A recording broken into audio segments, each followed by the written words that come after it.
us hear the word agile, our minds jump straight to tech teams, software sprints, or sticky notes covering an entire wall.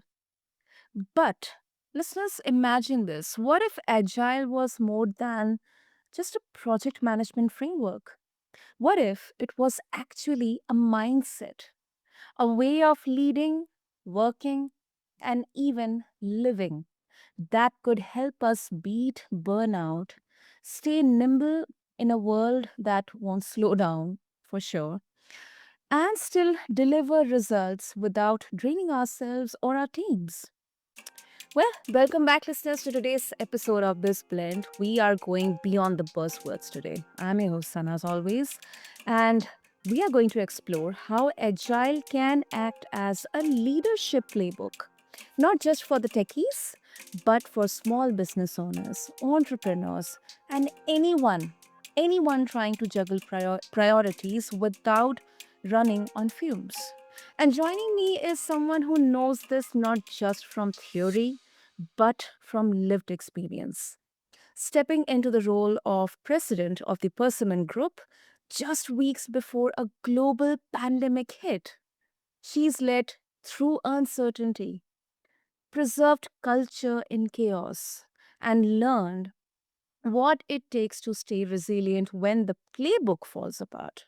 So, today she is sharing with us the lessons leaders can carry forward. Agile not just as a process, but as a path to healthier, smarter work. So, listeners, meet my incredible guest, Sara Gallagher. So, Sarah, welcome to the show, and it's really an honor to have you here with us. Well, thank you so much. I'm excited to have this conversation. Absolutely. Sarah, it's obvious, whenever, of course, I think kudos to the writer, but whenever we hear the word agile, even myself as well, I always go to the project management frameworks and all. Or, we normally use agile or nimble in values or principles of a specific company that too, very specifically related to software services or tech. But today we are going to understand how we can apply the essence of this word agile, not only in the way we do business or, or we look at from a professional perspective, but as a way of living. So I think in that way, this conversation is definitely going to be very unique. And listeners, please stay with us. We are going to definitely get some golden nuggets from here, from Sarah. So, Sarah, to begin with, as you have said, Agile isn't just for tech, it's a mindset leaders can use anywhere. Um, how do you explain Agile in a way that feels human, not just another tool?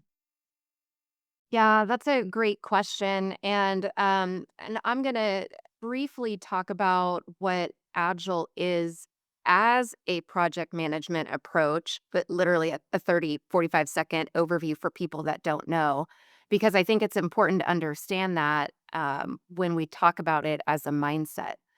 So when you think about doing a project, the way that traditional projects are done is you decide what you're going to do, you decide when you're going to do it by, you create a plan, and then you stick to that plan.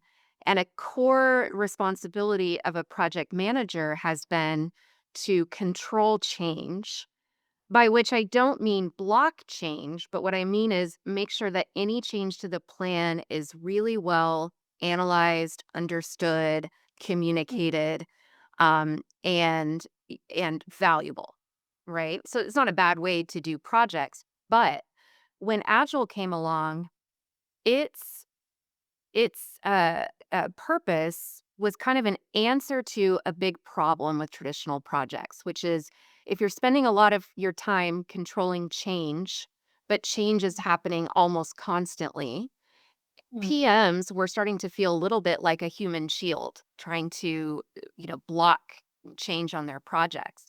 So the mm, people that created Agile really asked a big question, which is what if change is a feature, not a bug? What if that is what we should be building our methodology around?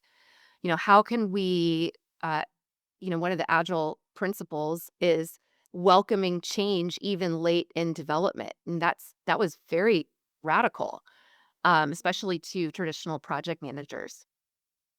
So I say that because when I think about Agile as a mindset, there's a few things that Agile project management brought that I would say weren't there before or weren't clearly called out. The first is acceptance of changing conditions. So knowing that if you have a 6-month effort, by month 3, your priorities may have changed, your business case may have changed, your stakeholder desires from what they told you they were 3 months ago may have changed. And in Agile, you learn to address that with an open hand as opposed to being frustrated that that change is occurring. And second is continuous learning. So you don't have to make a whole bunch of permanent decisions. You can make what I call for now decisions, learn from them, and then adjust. And that's also kind of a different way of looking at it. And then the third and final thing that I think is unique about Agile is measuring happiness. So with teams, they get together at every sprint, typically every 2 weeks, every 4 weeks, and they do what's called a retro, which is where they talk about how that sprint went, how the work is going, what their stress level is, how they're working together. I know some teams that literally do a happiness flash poll to say, how are you emotionally after this sprint? And these are all things that I think definitely apply to life and leadership. Yes, absolutely. Absolutely. I couldn't agree more with that. I mean, to someone who hasn't, uh, you know, specifically, uh, like having I don't have that expertise into project management frameworks, but at least I can make a lot of, sense. Especially, I really, like connected with the last, the happiness part here. So I think it's definitely applicable into our daily lives as well. And Sarah, could you share a time when using agile principles personally helped you pull back from burnout or overwhelm? Absolutely. So, as you mentioned, I became president of this company, taking over for a beloved founder. And it was February 28th, 2020. So this was just 2 weeks before the first case of COVID hit my city, our headquarters. And at that point, we had to rethink everything about the way we did our business, how we delivered virtually, how we messaged, to clients, how we messaged things to our employees. And like many small businesses, we had to prepare for scenarios in which we would lose 10% of our revenue, 20% of our revenue. Every small business, I think in the world was thinking, preparing for these worst case scenarios. And what I remember from that time was that early on, we still were acting as if we could predict outcomes. And so we were doing a ton of detailed scenario planning and if then statements and, really getting wrapped around the axle in terms of, being able to move forward. And I think when we as a leadership team relaxed a little bit and we started to say, you know what, let's look at 5 things. Let's look at what we know for sure. Let's look at what we could easily go find out. Mm-hmm. Let's list the things that are impossible to know. And then for every decision, let's just talk about what's the risk of making a decision today and what's the risk of not making a decision today. And from there, we also explored an agile concept of sort of a for now decision. Is there any piece of this that we could decide now, see what the results are, learn from it, and then decide the rest later? you know? And for me, those things totally changed how fast we were able to act. They really helped us communicate decisions to employees better. Here's what we know today. Here's our decision based on what we know. And here are the things that might cause us to change our mind later. And so it just built a sense of trust and transparency during a time when everybody was scared. I mean, it's so interesting to think about how we all felt back then. If we remove what we know now and we really put ourselves back there, we didn't know if this virus was going to affect children.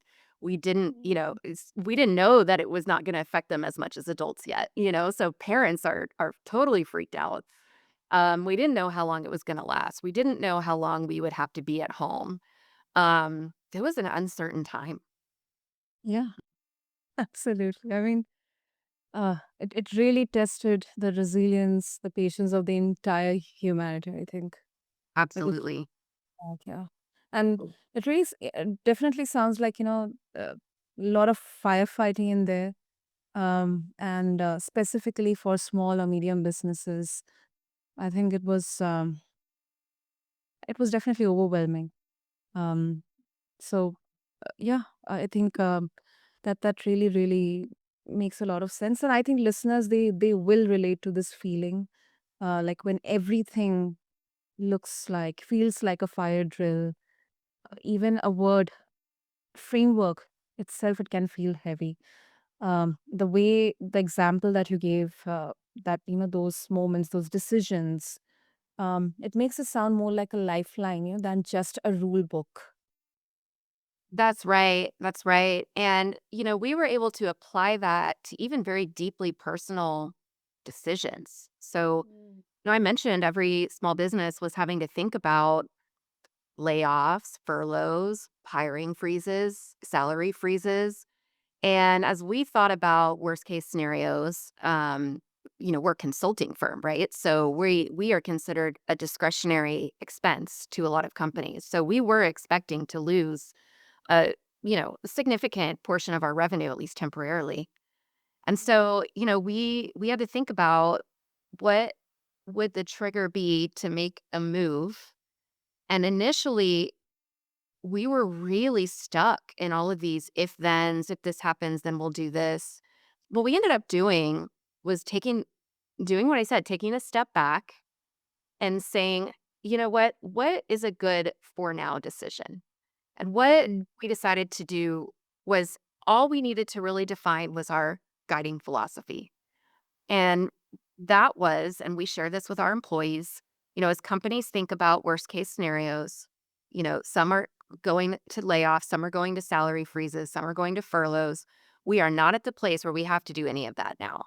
But we do want you to know that our philosophy will be that we want everyone who works here now to still be working here at the end of this, even if Mm. that means salary cuts, because ethically, we don't want employees having to enter the job market in the middle of a pandemic and have that revenue loss.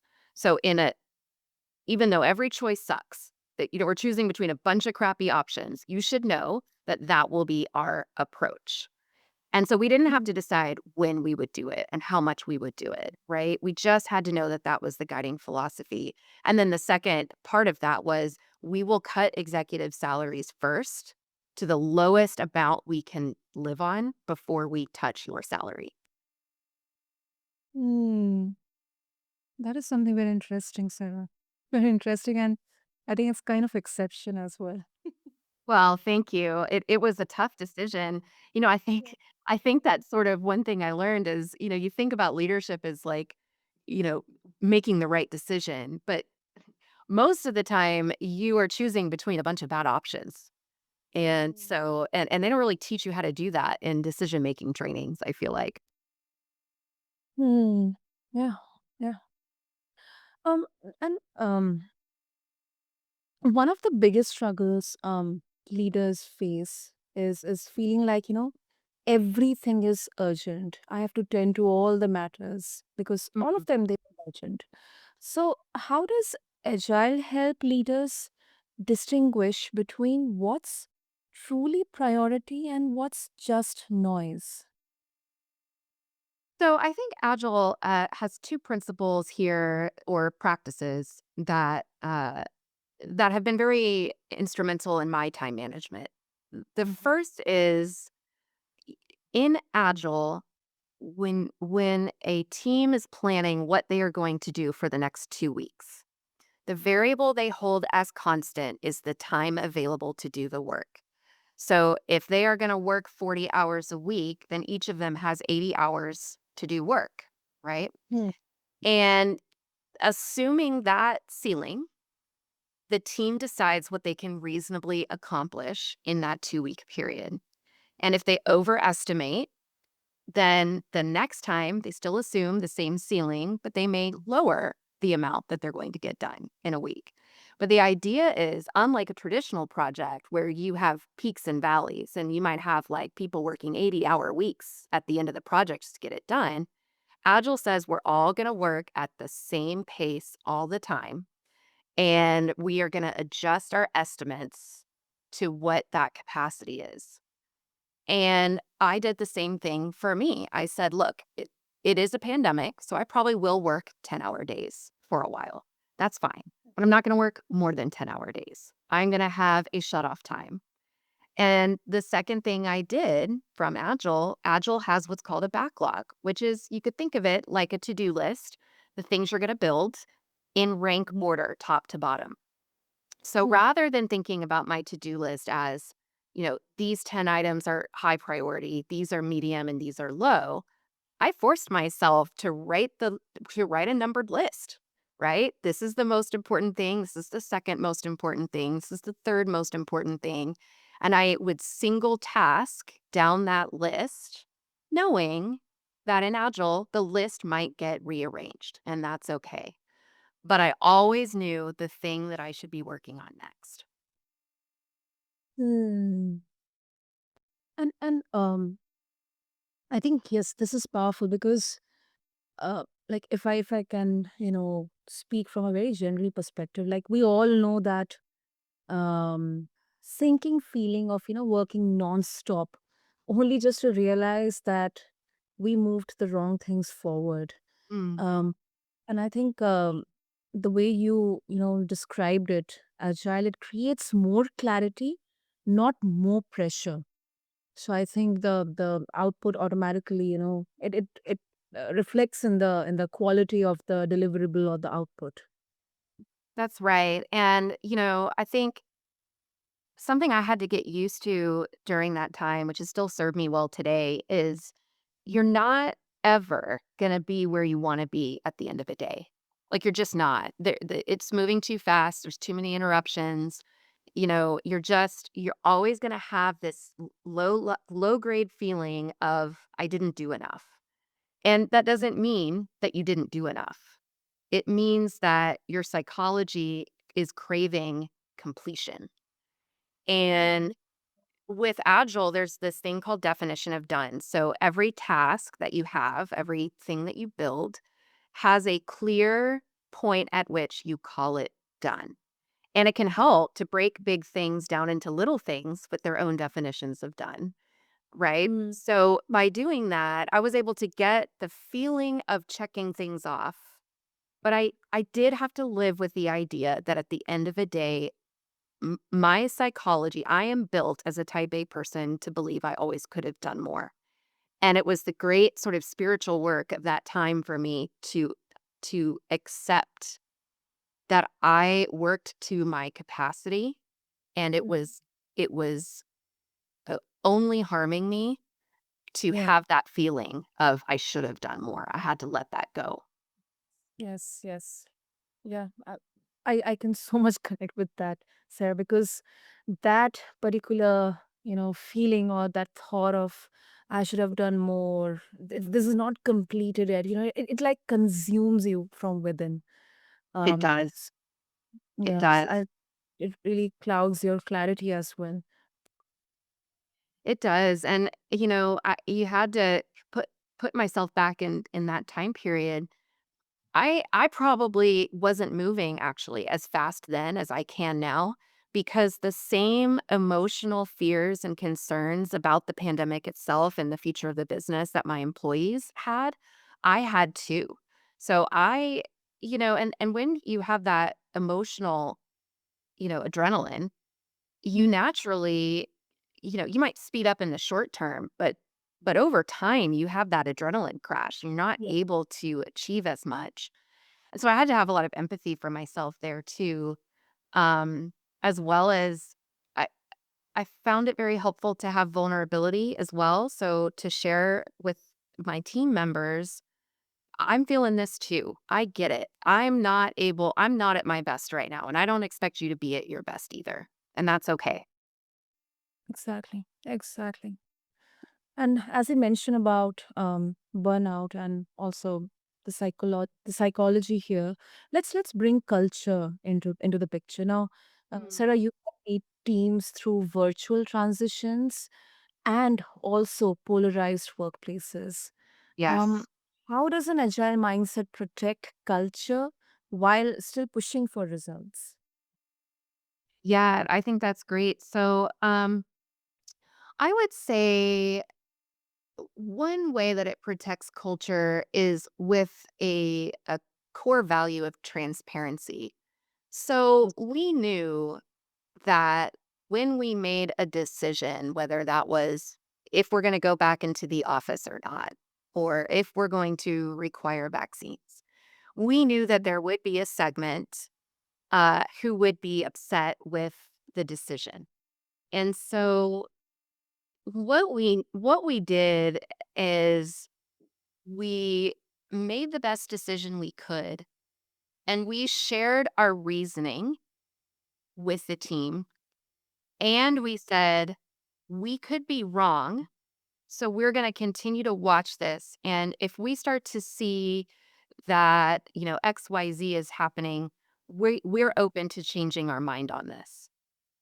Right, and I think that that helped everyone feel respected, because we legitimately did, consider every position, uh, Mm. rigorously, and we would share that, "Hey, we get that there are 2 sides to this or 3, 4 sides, and, each of them was important for us to walk through and look at, and ultimately, here's where we've landed." Hmm. Hmm. And I think that built a lot of trust, right? I mean, It eh, did, yeah. you're not gonna agree with everything, but I think if you feel like your leaders are truly listening and sharing their rationale, it's much easier. I know when I, had leaders, it was always much easier for me to get on board with something that I felt they respected me enough to explain their reasoning. Yeah, I agree. I agree. But how does it would this be possible when you have got a very large organization, where there are 10,000, 20,000 employees, and there are different teams, different team leaders. How this would have been in that particular setting? I'm just Yeah. imagining. That's a great question. And it's interesting because even though I run a small business, many of my clients are Fortune 500 giants, global companies, right? And I would say this. I would say when I look at my client base, the companies, even the large ones, uh, usually can afford to be more transparent than they are, even if they can't be as transparent as a small business. And none of them can be. Um, I think there's also a skill, an organizational skill or capacity for change management that some of my big clients are great at, and some change management is an afterthought. And when I say change management, I mean communicating decisions, Mm. communicating humility in those decisions, preparing your workforce to enact those decisions, giving them all the tools they need to do that, um, and staying with them through the change to make sure that the change sticks, that the decision you made isn't quietly being sort of undermined, not necessarily intentionally, right? But by people who either don't know how to enact the decision or don't want to. And so even large companies, if they, I know large companies that literally have a department for change management. And, that can be helpful, but it really starts at the top. It starts with explaining why you're doing what you're doing and acknowledging the opposite position. So these companies, for example, that have said, we're going to bring everyone back in the office because of the need for collaboration. You Mm. can also say, we understand that by doing this, we are giving up flexibility. We are giving up autonomy, and we know that that is painful, and we understand that it's a trade-off. We're going to do this anyway, and we're going to see how it works. Mm. Yeah, that makes sense. That makes sense. Yeah. And Sarah, I think it's a very obvious one to bring in here now. Since we are talking about agile here, now with AI, I Yeah. had to bring it. Now, doing so much of project management, whether it's task tracking, reporting, even decision recommendations. Some leaders, for sure, I'm very confident they are going to wonder if agile will become less relevant. So, do you see AI as replacing agile practices or as a tool that could actually make it more powerful for, from the perspective of preventing burnout? Oh, um, well, look, I think any position on AI is nuanced, but by and large, I think AI will enhance human agility rather than take away from it in the Mm. hands of skilled AI users. Um, I think that where where Agile really stands out personally and in teams is in its ingenuity, its innovation, its flexibility, it's trying things out, it's experimentation, right? And AI is sort of designed to feed you back the best of what's already been thought of. And so it is going to do really well at structuring things, even walking you through some logic around how to structure your backlog. It could do a really good job. I mean, it could even do things like look at the hours people are working and predict if burnout is going to happen, right? It can do some really amazing things. Um, but really, what I think it will do is free humans up to do uniquely human things. And I think that's going to be really interesting to see. I've noticed it already with our team and the work that we do is so much of the so I love this phrase, the tyranny of the blank page, right? So much time used to be wasted just getting ourselves started on something. Now we can get a draft quickly, but where humans are needed, and I think will be needed at least for a long time, is in judging the quality of that output and really pushing on AI from our experience. Only humans can physically feel the stakes of their decision. So we're naturally going to be looking at it much more closely, seeing risks, right? Seeing human implications of the decisions we're making that AI just can't do. It can measure sentiment, from the words you use. It can't really measure emotion. And so I see AI and humans as a fantastic partnership. Um, and I will it have negative side effects and negative impacts in some industries? Absolutely. I think what people who've been doing agile have going for them is that they have already learned the skill of adaptability. So as AI shifts what it can do and how it can do it, people who are agile can shift with it. Wow. I absolutely love that answer, Sarah. Mhm. Thank you. I spend a lot of time thinking about AI, especially as a small business owner, because it really will have a big impact. It's some negative ways and many positive ways for how work gets done. Exactly, exactly. And this is prevalent over uh, generations because every generation has seen, either the industrial revolution or the dot-com boom or Mm. the computers, um, internet, social media.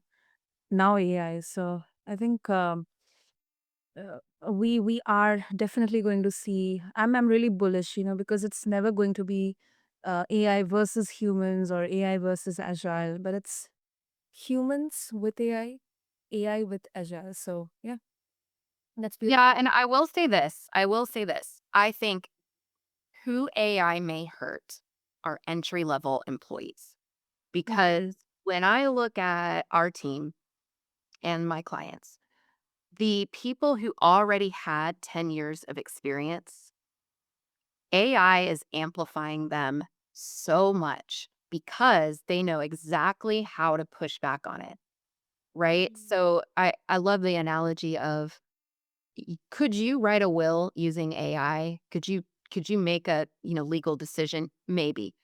But a lawyer with experience using AI to write that will, it's going to be much better. It's going to think through more contingencies, right? Because they know the right questions to ask AI. The people coming in now, though, who are entry level, don't have that experience. They don't know the questions to ask to push on AI to get a better output. And so, if they are over relying on AI at this stage, they're not potentially learning what they need to learn. And I think as leaders, we have to be thinking about how do we give them that experience? How do we really focus on mentoring them so that they're not just giving us muddled AI outputs? And if I were an entry level person, for example, my daughter's 11, and I have given her a list of what she is and isn't allowed to use AI for. And she is allowed to use AI to do research, and she's allowed to use it to maybe create an outline. At this age, she is not allowed to use it to write. And that will change. I said, "Look, someday it will actually become imperative that you use AI to write. But today, it's going to get in the way of you learning critical thinking." So you're 11. At 11, right? You aren't allowed to use it to write. You aren't allowed to use it as a friend or a therapist, right? So we have those boundaries, and I'm hoping that that really helps her prepare to enter the workforce without experience, but with a good understanding of how to use AI. Totally, totally.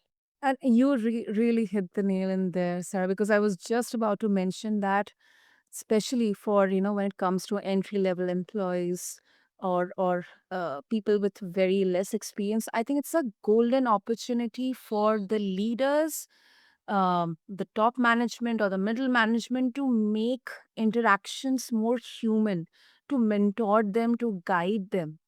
Yeah. So it's a golden opportunity. It's definitely. You really hit the nail in there, Sarah. And with that, I know we are short on time, but if our listeners, they would like to connect with you and explore more about the work that you do, what would be the easiest way?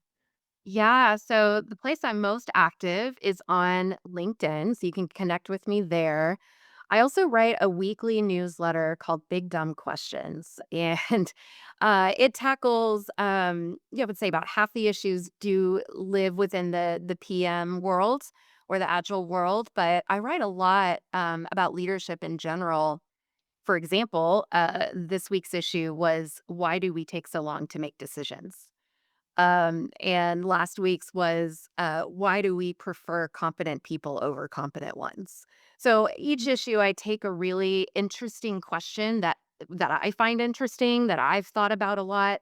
I research it. I think about my position. I often crowdsource other people's answers, and then I put an issue together. And so, a great way to join a conversation with me is to follow me on LinkedIn and to subscribe to that newsletter. Super, super. So, listeners, I'll make sure to have all these details in the show notes. So, just refer to them along with this episode on whichever platform you listen to podcasts to. And I believe what we have uncovered today is that it's not about sticky notes or jargon. Agile, it's about resilience. Mm. It's a way of working that allows leaders to pivot without panic, to prioritize without guilt, and to protect the people without sacrificing results. So, thank you so much, Sarah, for really, really reminding us that leadership isn't about having the perfect playbook. It is about adapting when the playbook falls apart. Thank you. Absolutely. Thank you so much for the invitation. This was a great, fun conversation. Absolutely. And to all the listeners out there, if you're listening and you are feeling stretched thin, maybe this is the time to reframe. Instead of grinding harder, ask yourself, how can I get more agile in my choices, my way of life, living, my team rhythms, even in the way I protect my own energy? Until next time, stay curious, stay kind, and keep blending business with balance. This is your host, Sana, signing off. Thank you.